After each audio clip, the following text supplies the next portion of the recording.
Well, as we've already said, it is a warm day by the Camac, and the heat is very much on these two as they try to get back to Europe for next season. St Pat's make 3 changes to the side that lost to CSKA Sofia during the week, with former Republic of Ireland under-21 and senior squad member Danny Rogers starting between the sticks following Joseph Anang's recall by West Ham. Mark Doyle comes in for Billy King, while Serge Atakai replaces Jamie Lennon. Well, for Sligo, there's just one alteration to the team that beat Viking at the showgrounds, with Niall Morahan replacing former Saint Greg Bulger. Another former Saint, Aidan Keena, is not in the squad. Former Swansea and Watford FC defender Cameron Evans could make his debut from the bench today. He is part of a very experienced bench, but there's a bit of youth there as well. Evans played 35 times for Waterford, scoring 1 goal.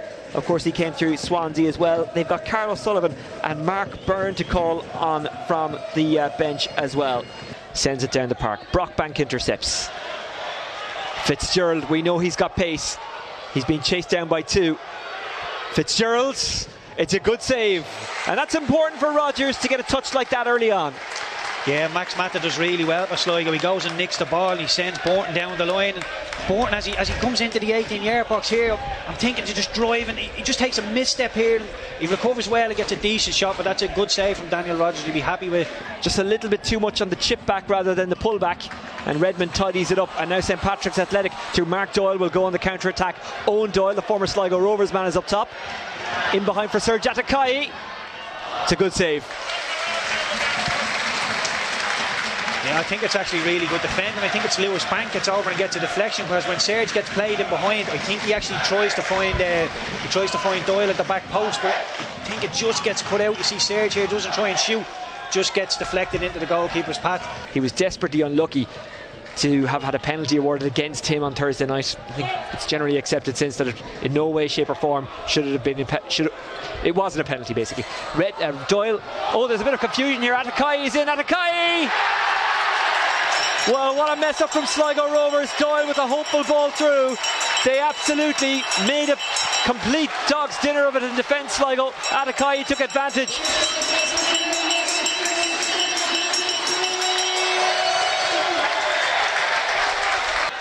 O'Reilly nipping at his heels. Kirk. Morahan. Matt is in front. Levack's there as well, but he'll have a go himself. It's another fine save by Rogers, who may have picked up an injury in the process of that.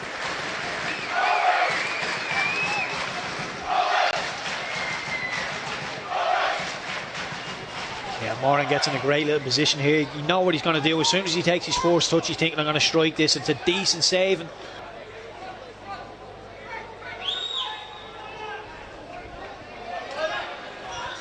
Mark Doyle goes after it.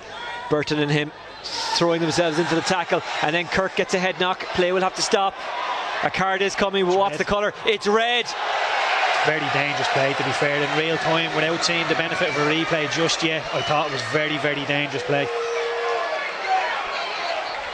Well, we'll get a look at it in a second. Kirk is still down. Here is the replay. Look, I've seen yellows given for them, but for me, I don't think you can have too much argument with that. It's a high foot. It's straight into the face of Kirk. And I'm not sure how hurt Kirk is, but it looked really, really dangerous. And Pinecker. Banks. You can see it now. The spaces are opening up a little bit for Sligo. That's a good turn. McDonald. Keeper parries. Banks. Miscues with the header. Could have let that fall to him, perhaps. Yeah, just a little bit eager with the follow-up header, Lewis Banks. But you see Greg Bulger just starting to pull the strings there. The little one around the corner, Chris Forrester tries to get it. Turning the screw like that. The legs are already heavy and you've got them moving from side to side. You're getting them in a rhythm. You're starting to wear them legs out, and then you kick one into the stands and release. Atakai takes advantage of another blunder. Atakai! Oh, not the finish he was looking for, but once again Sligo lacks at the back, and Atakai almost punishing them. Yeah, that's the danger there. That's what Pats will be looking for. As soon as Sligo slip up or any sort of slack pass, get Serge in behind, and you see his pace here. Adam O'Reilly doesn't give up, but Kirk doesn't either. Kirk with the ball, goes behind Matt Forrester. Has to be careful and is. That's brilliant from Forrester. Finds Tunde Olabe. Tunde against Pinecker. Can he win it for St. Pat's, or certainly make sure? Tunde Olabe still going. Tunde Olabe just wide. You see Chris Forrester giving Tunde an absolute earful. He wanted the ball back in the overlap. It's initially great play by Chris Forrester on the edge of his own box.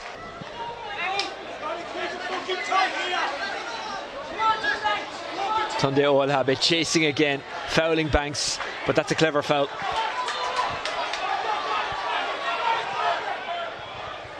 Blaney rolls it wide. Sligo get numbers into the box. Here's Kirk. Kirk pulls it back.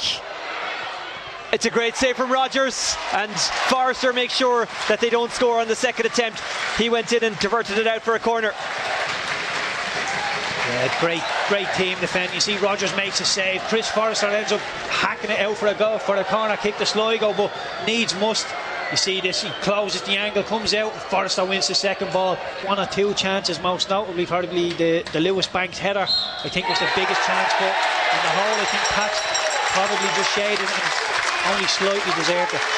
Well, they took a big blow during the week, an undeserved blow I would say, but they have picked themselves up off the deck and they've really re-entered the race for Europe. We probably showed a little different side to us there, that we had to really grind it out. We were down to 10 men.